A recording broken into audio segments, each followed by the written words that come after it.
This is Algebra Chapter 1, covering dot plots and histograms. So here's the warm-up that will be contained on your Schoology warm-up section. Our objectives today are to review dot plots and histograms. A dot plot shows each item as a dot, so the items would be the values in the statistical data, and you put it above a number line or a horizontal axis. Now when you're doing your dot plot, you can adjust your scale to however you want it, but you do want it to be consistent.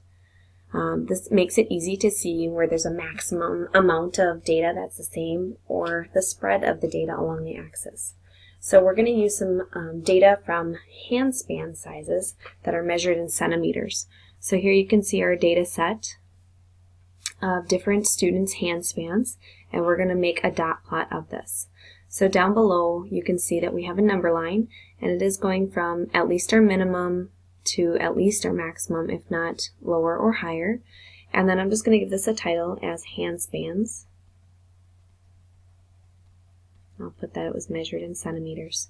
And each value just is represented by a dot above the number line. So I have 115, I have a 16.5, I have 17, 17.5.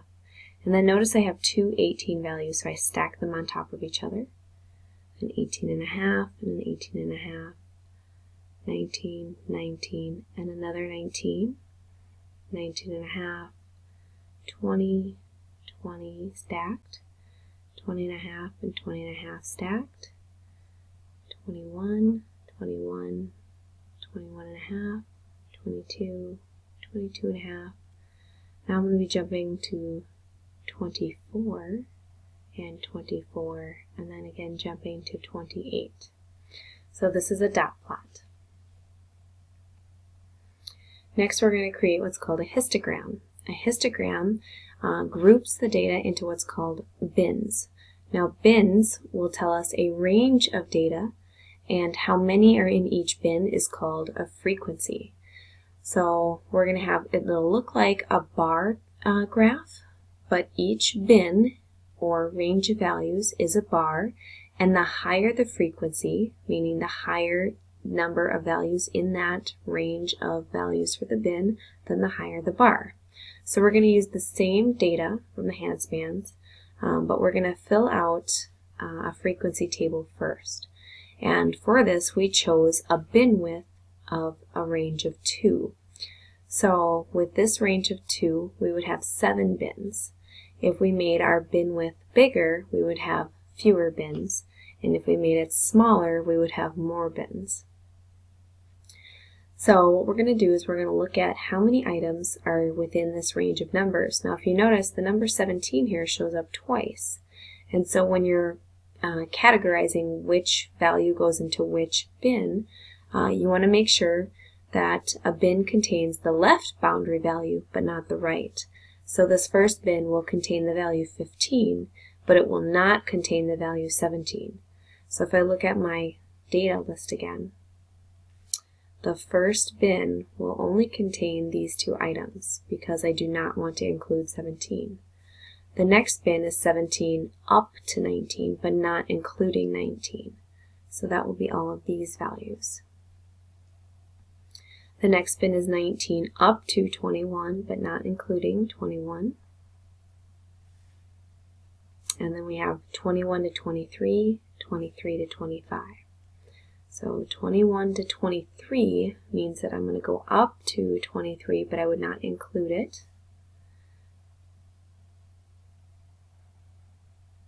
23 to 25 would be these two values here.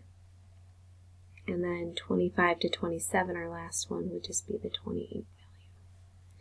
So now I'm just going to count how many in each item that I have. So this first bin has 2 items, so the frequency is 2.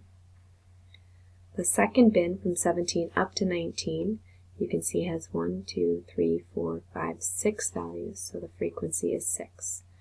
So I'm just counting how many values are in that particular bin width range. So I'll finish out my table just counting those values.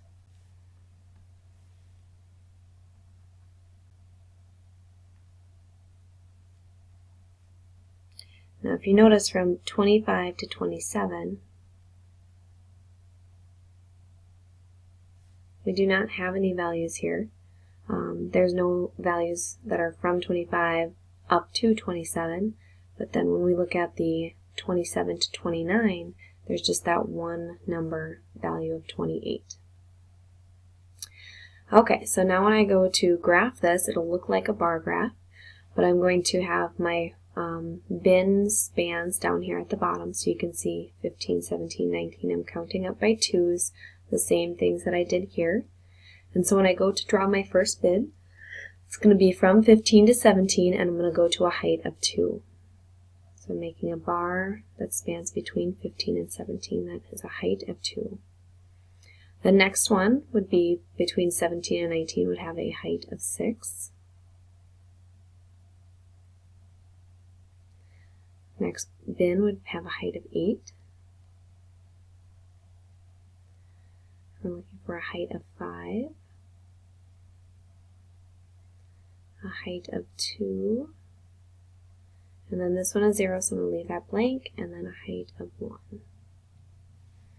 Okay, now if we were to add in some data, such as a baby's hand span or LeBron James' hand measurement, that value for a baby would be quite small, and for LeBron James, I'm assuming it would be quite large as he's a basketball player. And so those two items would be outliers in our set of data. And that concludes our information on dot plots and histograms, and you'll have a homework sheet to go along with it.